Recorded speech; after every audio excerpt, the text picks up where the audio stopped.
Goeiemôre, wat 'n voorreg om saam met jou te kan kuier op so 'n pragtige mooi Sondag. Nou hier by ons is dit lekker warm. En vir jou natuurlik, Moedersdag, baie gelukkige Moedersdag vir elke moeder. Mag jy een besonderse dag geniet en mag vandag ook vir jou spesiaal wees. Mag jy bederf word deur jou man, deur jou kinders. Glo jy het jou koffie en jou ontbyt in die bed gekry. Ek het al gesien op Facebook hoe die mamma sal bederf vanoggend. Nou ja, vanoggend is my baie lekker om saam met elkeen van julle te kuier en vir my 'n voorreg om ook vanoggend 'n woord te kan bring rondom 'n deegsame vrou. En vandag wil ek juist daar uit 'n baie bekende gedeelte in Spreuke 31, sommer daar vanaf vers 10 af bietjie gesels en dit bietjie opbreek en bietjie deel. En ek glo sommer dat dit een besonderse boodskap vanoggend vir jou sal wees en dit is sommer baie vir jou gaan oopmaak. Nou ja, as jy nie 'n kind of 'n kraai het daar in die huis nie en jy's alleen vandag, wel, bederf jouself 'n bietjie, lê 'n bietjie in en luister vanoggend na die woord en geniet hierdie oggend. Dit is maar altyd lekker om so uit die normale uit te kan wees. Gister was 'n besige dag en gisteraand sommer vroeg aantal, jy weet, sommer vir my kossies bestel en geëet en toe ek vroeg in die bed en toe sê ek soos in besig oor baie goed wat tans in my eie lewe besig is om in plek te val en te verander en te gebeur en ek dink mens moet baie keer baie sensitief wees oor waar jy nou is in jou lewe. Jy moet die oomblik koester en jy moet die oomblik geniet. En ek wil jou uitnooi om dalk net die oomblik te geniet waar jy nou is. En baie keer geniet ons nie die oomblik nie, want ons is te hard op onsself oor baie opsigte. Ons is, jy weet, die ou wat my die hardste slaan is ek myself. Die ou wat die meeste kritiek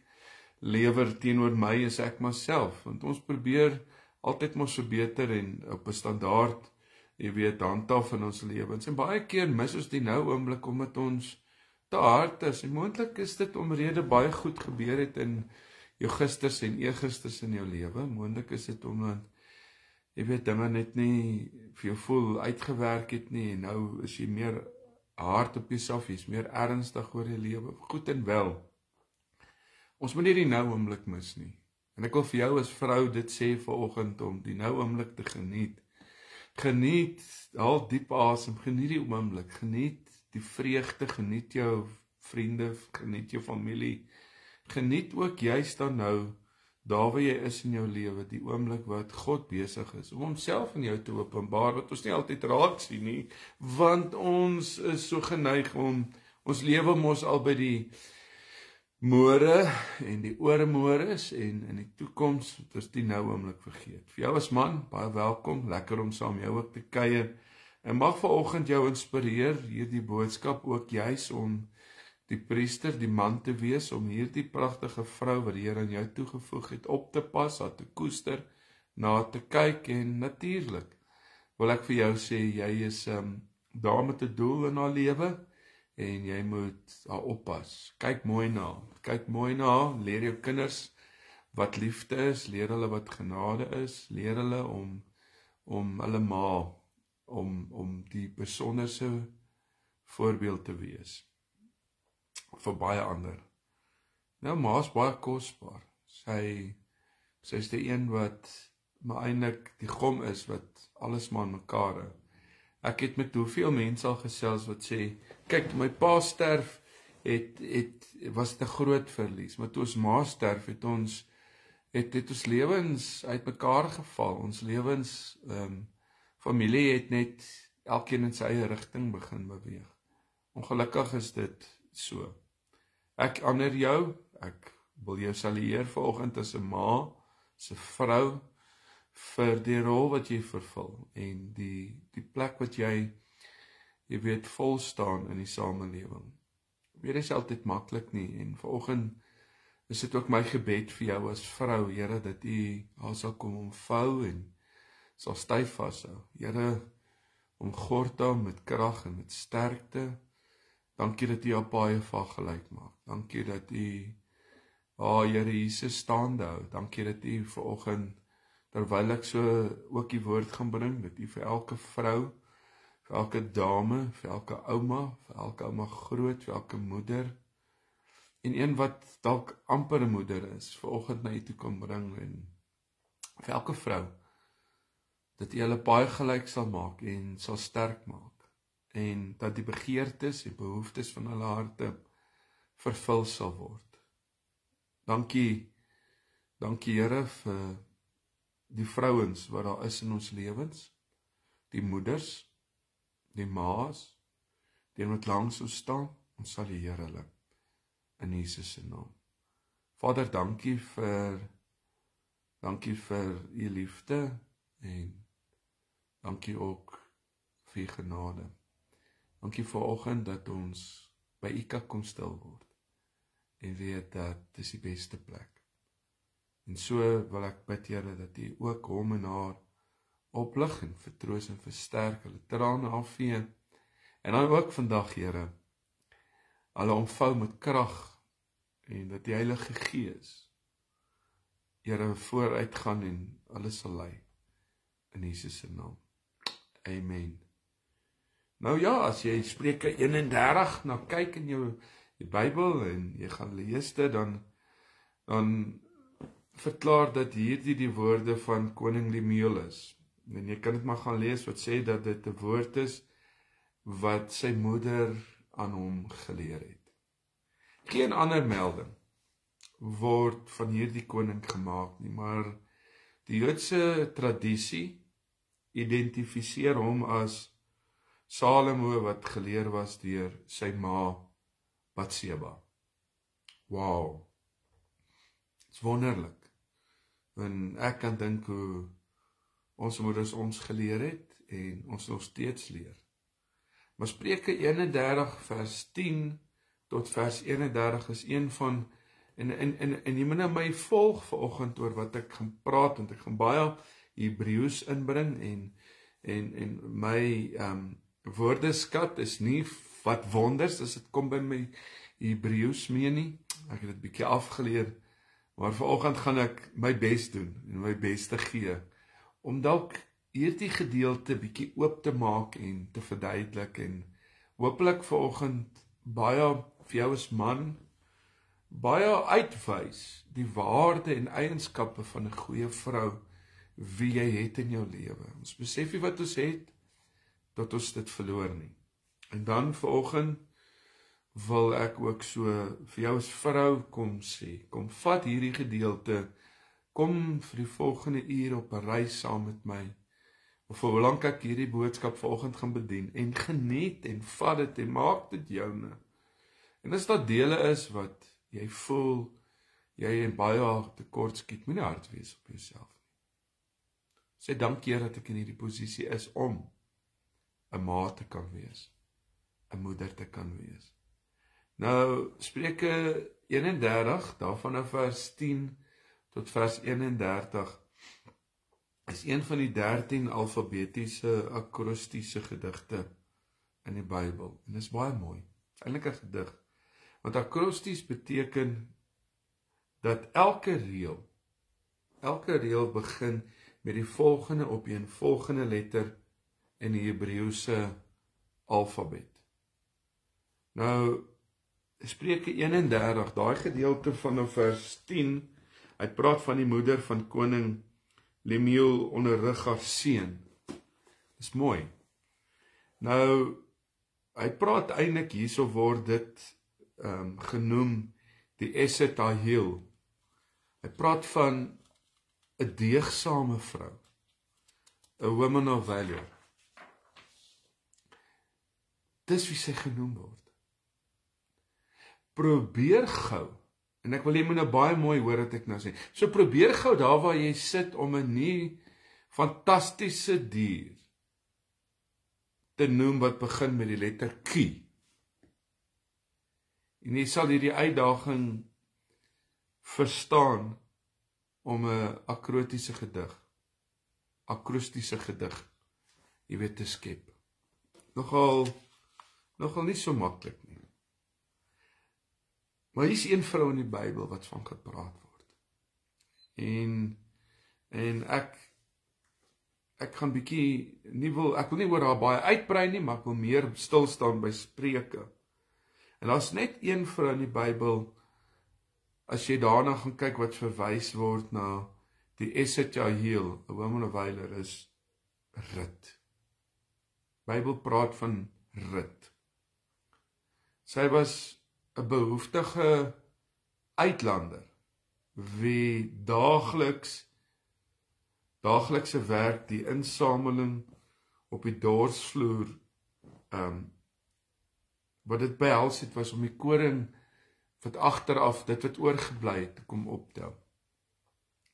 En die grootste deel van haar storie is nie 'n vrou of 'n ma nie. Dit is nog wel interessant. Die omstandighede in haar lewe het niks gelyk soos die lewe van 'n vrou wat ons van lees en van gaan lees vanoggend in Spreuke 31 nie, wat dan uitgebeeld word nie. Nee. Rut het nie haar dae spandeer om klere vir haar man te maak nie. Sy het geen man gehad nie. Die woord sê sy was 'n weduwee. Rut se kinders het nie opgestaan en haar geseënd genoem nie, want Rut was kinderloos. Rut het nie haar dae spandeer om fynlinne met die handelaars uit te ruil en om berispelike huis te bou nie. Sy het heeldag, hierdie vrou Rut, het die heel dag in die son gewerk en oorskiet van ander mense wat oorgebly het op die landerye, want hulle wil mos kerf en die beste vat. En dit wat hulle nie vat, het hy oorskiet, het Rut na die tyd gekom, en sy het dit kom optel. Sy het dit bymekaar gemaak, om dit te geniet en te eet, en dan 'n bietjie te verkoop. Sy het die hele dag in die son gewerk. Wat voorsiening was vir die armste van die armstes in Israel. Is die rol wat Rut vervul het. En raai tog wat Boas van Rut sê voor sy trou, voor sy 'n kind kry by Boas, voordat sy 'n ryk en 'n invloedryke vrou geword het. Hy sê, wees dan nou nie bang nie, my dogter, wat sê in Rut 3 vers 11, alles wat jy sê, sal ek vir jou doen, want die hele stadspoort van my volk weet dat jy 'n deegsame vrou is. En die woord wat hier in Hebreëus gebruik word is Esed Jael. Jy, Rut, is 'n deegsame vrou. Rut word geïdentifiseer as 'n deegsame vrou, nie omdat sy van 'n lys van Spreuke 31 afgemerk het deur te trou, 'n skoon huis te hou en kinders voor te bring nie, maar omdat sy 'n lewe met ongelooflike dapperheid, wysheid en 'n lewe van krag gelei het. Nou ek wil jou uitnooi as vrou om dalk na jou lewe so te kyk. En sy het haar lewe met dapperheid, alwyler geleef. En dit is wat 'n moeder doen. Spreuke 31. Hierdie Esed Jael is getoonset en word tradisioneel op elke Sabbat gesing deur byna elke Joodse gemeenskap. Dit word gesing aan die begin van die Sabbatete, onmiddellik voordat dit Kiddush gesê word. Dit is die sing van die Esed Jael is 'n manier om eer en, hoor baie mooi, gehoorsaamheid te betoon aan hierdie matriarg, hierdie moeder, die gom van die huis. En ek gaan dit dalk nie vanoggend vir jou sing nie, Maar ek wil dit vir jou uit die oogpunt van hierdie skrywer, wil ek daarna dit bekyk en dit met jou deel, en mag dit vanoggend vir jou van waarde wees.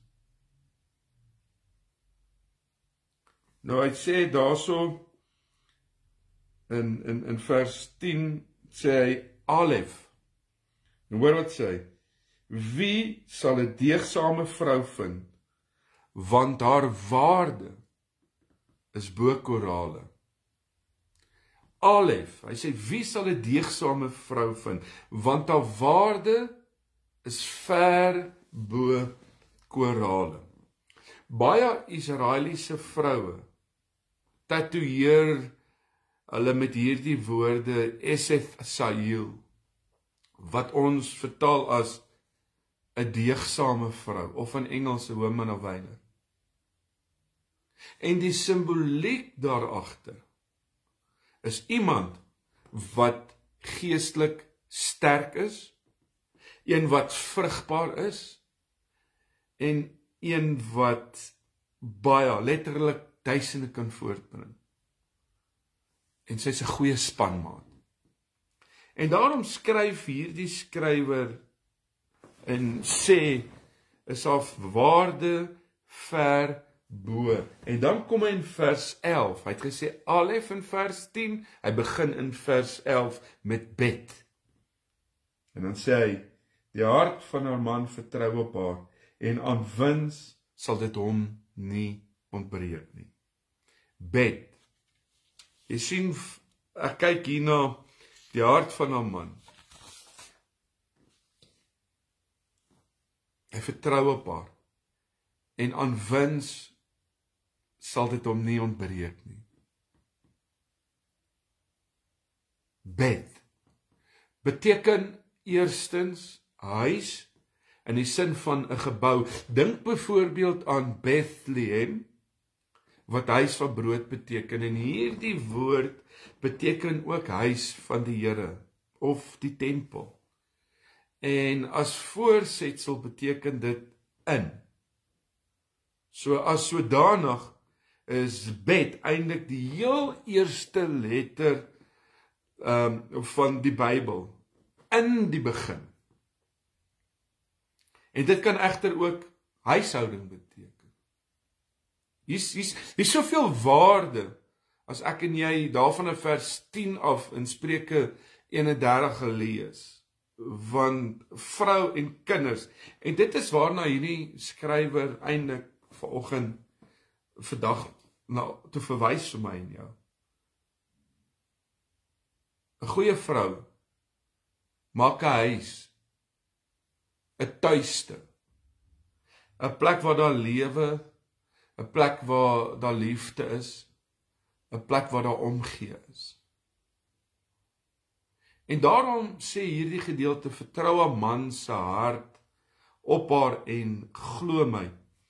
Ek het al gesien hoe dat 'n vrou 'n man kan dring om sy hoogste te bereik, wat hy nie anders te sonder as hy kon doen nie.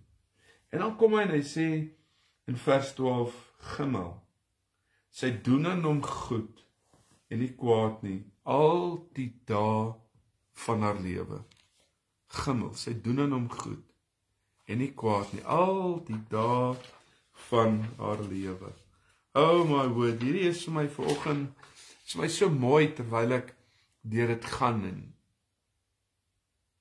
lees vers 12, beteken om voordeel te trek uit. En herinner my en jou aan die gamal, hierdie Hebreëse woord wat vir kameel, omdat dit 'n lang nek en 'n kop van die letter mens aan die kameel herinner.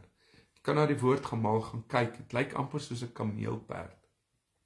Baie interessant. Maar vir ons westerlikes klink dit dalk snaaks, maar in die ooste is 'n kameel 'n simbool van rykdom. En indien jy gelukkig is om kamele te besit in die ooste, bring dit baie voordele vir die eienaar. Dit bring die kamele voorsien vleis, dit voorsien melk, transport, vervoer, en nog duisende ander dinge. En dan die skrywer kry dit reg, en ek sien dit vanoggend om, met slegs een letter, byna 'n hele preek, se deugde aan die essentieel, of deegsame vrou op te dra. En dan kom hy in die volgende vers, en hy sê in vers 13, hoor hoe mooi sê hy dit, hy sê, Dalet, sy sorg vir wol en vlas, en sy werk met gewillige hande.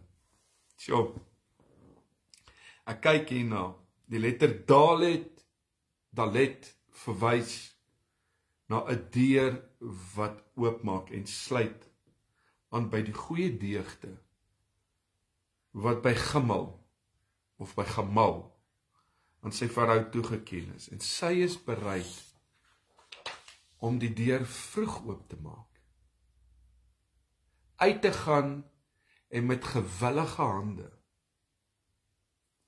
te werk. Ek kan net vir hierdie een persoon blokkies of weer. En sy sit nie net heel dag rond nie. Dalet verwys na onselfsugtigheid. Dit tref my so, onselfsugtigheid. Haar deur staan altyd oop vir gaste. En laastens verwys Dalet na iemand wat struktuur bring. Dalet dui op 'n sterk wil, ywer, deursettingsvermoë, geduld, goeie organisasie. En iemand wat hou van beplanning en wat 'n sterk struktuur het. En nou lees ek en hy kom in vers 14 en hy sê, hy begin met sy is soos die skeper van 'n handelaar wat van ver af bring sy haar brood in. Ek kyk hierna en hierdie woord, hy word meestal vertaal met hierdie lidwoord die. En in Hebreëus verteenwoordig hierdie letter egtelik goddelike openbarings en die asem van die Skepper. In Psalm 33 sal hy sê in vers 6, hoor wat sê, hy sê, deur die woord van die Here is die hemele gemaak en deur die asem van sy mond is hulle hele leer. Ek sien hulle is nou weer lekker besig hier op my page volgende. Nou maar net blok.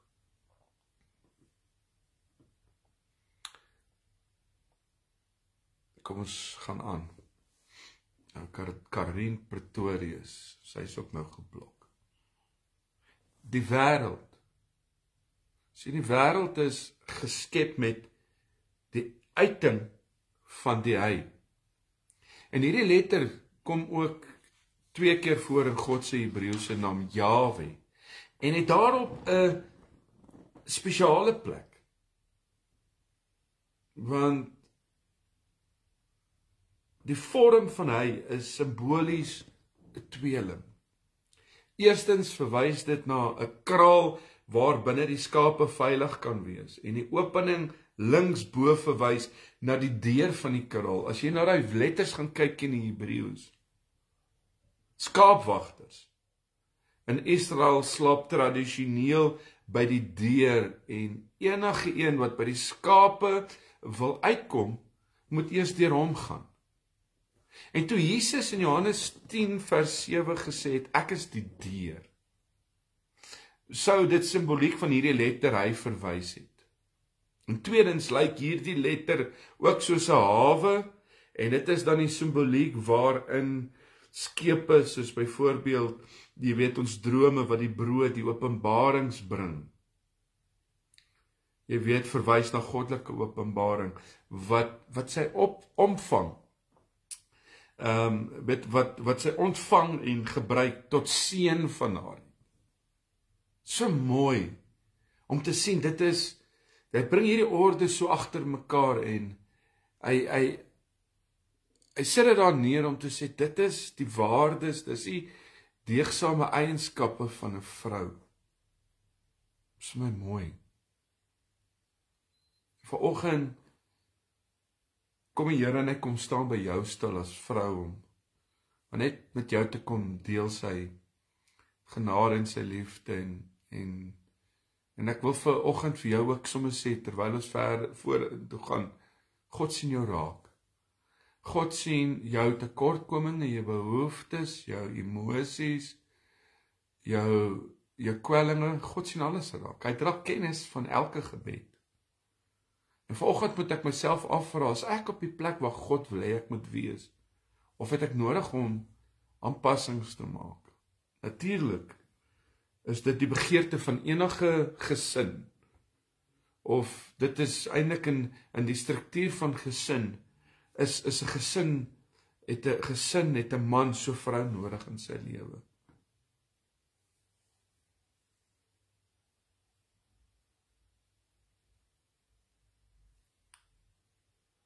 En hy kom en hy sê, net daarna, hy sê, wauw, W-A-U, en sy staan op, hoor wat sê hy? Hy sê, sy staan op as dit nog nag is, en sy gee voedsel aan haar huisies en die bestemde deel aan haar diensmeisies. En sy staan op as dit nog nag is. Vroeg in die oggend, jy weet, in die huis is en gee voedsel aan haar huisies en die bestemde deel aan haar diensmeisies. So mooi. Hierdie letter wou beteken, of waf, beteken 'n haak, of 'n pen, of 'n spyker. En jy moet na die vorm van dit gaan kyk. En verwys veral die hake en die penne wat die gordyne van die tabernakel in plek gehou het. Die betekenis van hierdie gedeelte is so awesome. En die eerste simboliek is om dinge aan mekaar te verbind. En hierdie vrou, wat hy hiervan praat, bind daarom eerstens haar huis saam in een groot geheel. Sy staan al vroeg op, en aan die res ontwaak en gaap, stap hulle in die kombuis in, en die toebroodjies is gemaak, die dinge is reg, ontbyt staan reg, sodat die dag kan begin. Wauw! Sy is die hake, sy is die gom. Nog karaktereienskappe van die letter wauw sluit in, dat dit bring lewe, dit bring oorvloed, kontinuïteit in 'n gesin. Ja, jy het dalk deur 'n paar storms gegaan. Maar well done in hierdie vanoggend. Mooi sê hy in vers 16. Hy sê Sayin, sy dink na oor 'n stuk grond en koop dit van die vrug van haar hande, plant sy 'n wingerd. Sy dink na oor daai stuk grond, die toevoeging van die grond en koop dit en die vrug van haar hande plant dan die wingerde. Dit is my interessant dat een van die basiese woorde van die letter Sayin kom, naamlik zun, en dit beteken om te voed. Terwys die ander basiswoord zis, wat sê die oorvloed en volheid wat dit beteken. Dalk sê, wat het hierdie baie met my uit te waai? Dit het alles met jou en my uit te waai. Want in die Israelitiese tradisie is dit juis 'n simbool van vervuldheid. Wanneer jy in jou eie huis kan bly, jou eie olyfboom en jou eie wingerd het. Hierdie is diep. Shahid is eintlik 'n waf met 'n kroon op. Wat verwys na die kroon van die skepping wat God vir Adam gegee het. Want Shahid verteenwoordig Get. En as ek dit vir jou lees, dan praat hy in vers 17. Hy sê, en so volg hulle so op mekaar. Hy sê in vers 17, sy omgord haar lendene met krag, en hou haar arms stewig. Sy omgord haar met rus, en vervul haar lendene met krag, en hou haar arms stewig. Iemand vra my toevallig die ander dag, was hierdie letter Get en saam beteken, wat die letter Get en saam beteken. En ek dink daaroor, want mens spreek dit Jood uit. Gai, en dit beteken lewe. Gai beteken om te lewe. So wat sê ek vir jou? Get verteenwoordig dus lewe en lewenskragtigheid. En hierdie woorde, omgord haar lendene, kan eintlik vandag in hierdie oomblik beter verstaan word met die idioom wat ons kan gebruik om jou moue eintlik dan as ware op te rol. So, met ander woorde, sy is nie bang nie. Kyk, 'n vrou is nie bang nie. En wat lees ek verder? Hy praat van Tet. Sy voel dat haar wins goed is, en die nag gaan haar lamp nie dood nie. Sy voel dat haar wins goed is, en in die nag gaan haar lamp nie dood nie. Tehieth beteken letterlik om saam te bind, saam te weef. En hier kom die skrywer en hy wil sê dat hierdie vrou haar huishouding saambind en dit weef in een groot geheel. Wow. En hierdie letter lyk soos 'n mandjie of 'n nes en is die simbool van die goeie in die skepping. Tahief lyk ook soos 'n swanger vrou.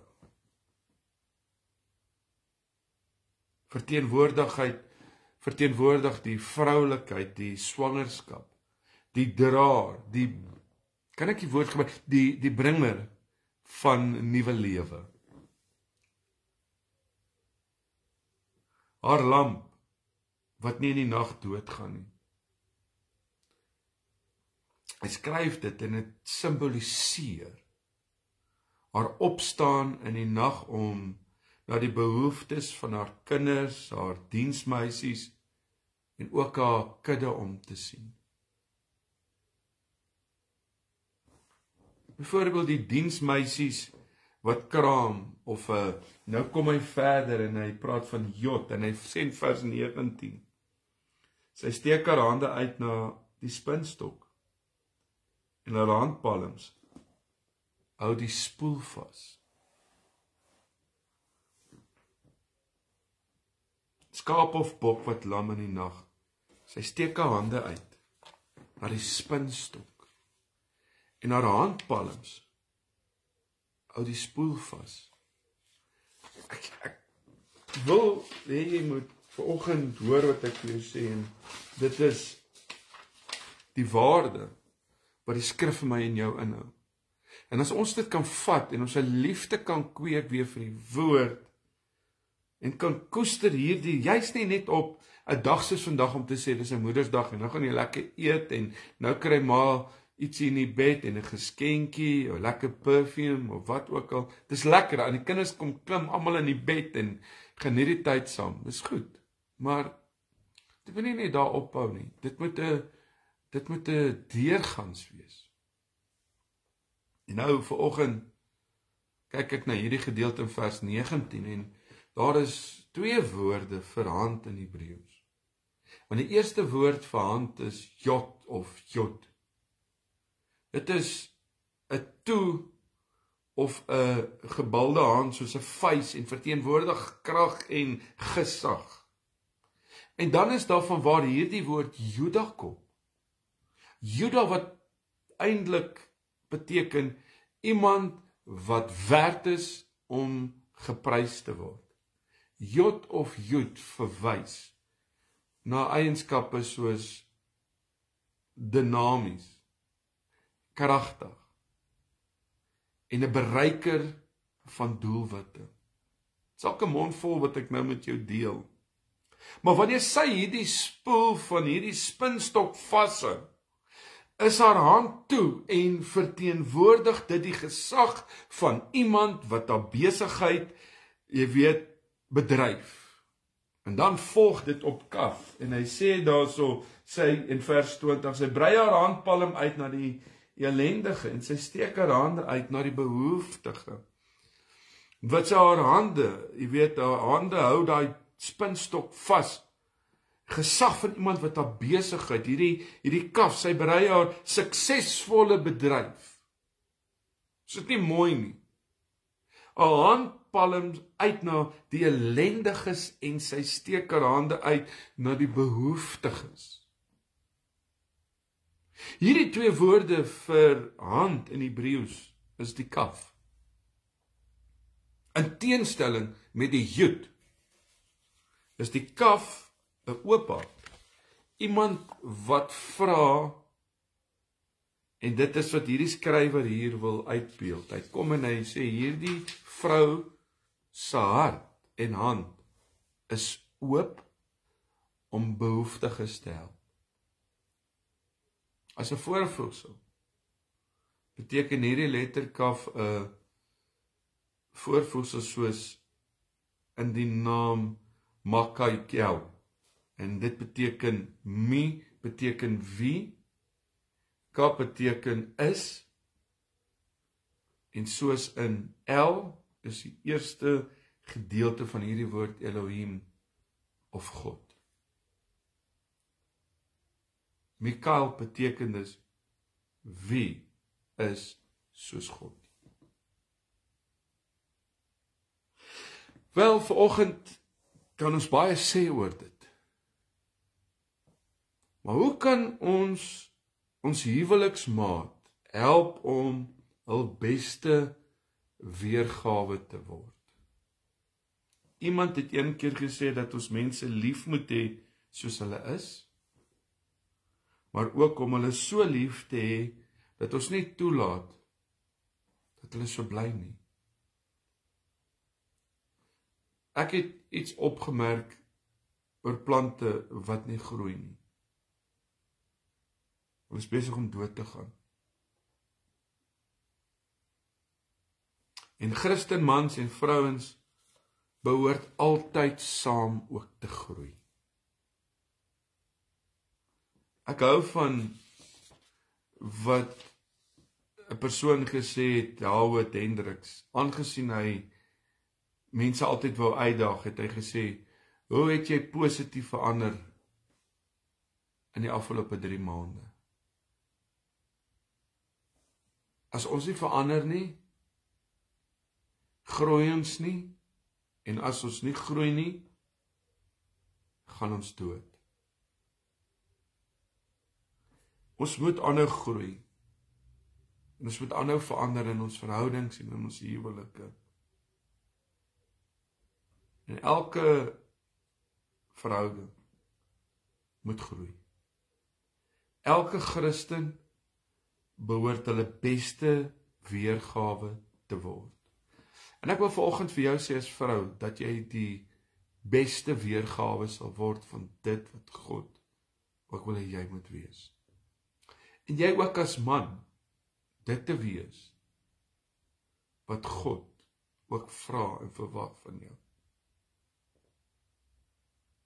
'n geesvervulde, groeiende man en 'n geesvervulde, groeiende vrou.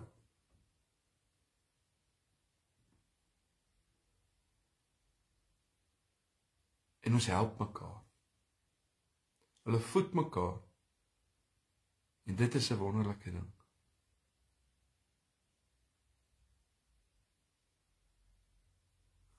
Ek wil afsluit vanoggend met 'n groet aan elke vrou vanoggend. Laat gaan op die lewe. Mag hierdie een besonderse jaar vir jou wees as vrou. Mag die begeertes en behoeftes en versoeke aan God ook so wat jy neerlê by sy voete ook tot vervulling kom. Mag hierdie ook 'n aangename jaar vir jou as moeder wees, wat jou gebedsversoeke, wat voel of dit nie geantwoord is nie, dit sal inkom, en die Here sal antwoord. Mag jy ook as man vandag die rol vervul, om haar toe te maak in die beskerming en toe te maak in die beloftes, dit wat God ook so vir jou gegee, dat jy dit sal oppas en na kyk. Dankie Here dat ons vanoggend elke moeder die voete kan kom neerlê. Dankie dat ons na hierdie brief kon kyk in Spreuke 31 en dit kon lees hierdie gedig en vanoggend kan sien dat daar soveel waarde in is, waar ons as mans in baie opsigte tekort skiet om dit nie raak te sien. Here, wil ons dan juis vandag vir elke vrou kom bid. Opdra aan U by U voete kom neersit. Omvou haar en versterk haar, vertroos haar, omgord haar, dat al hierdie mooi uitsprake en spreuke ook so vandag in haar lewe sal heers. Dankie Here vir genade en liefde. Dankie vir 'n oomblik soos hierdie, wat ons dankie kan sê vir elke deegsame vrou. In Jesus se naam. Amen. Kyk uit om 8:00 saam met jou te kuier vanaand en pas jou op en 'n mooi middag vir julle. Geniet julle Moedersdag. Baie blessings. Sien 8:00 vanaand. God bless.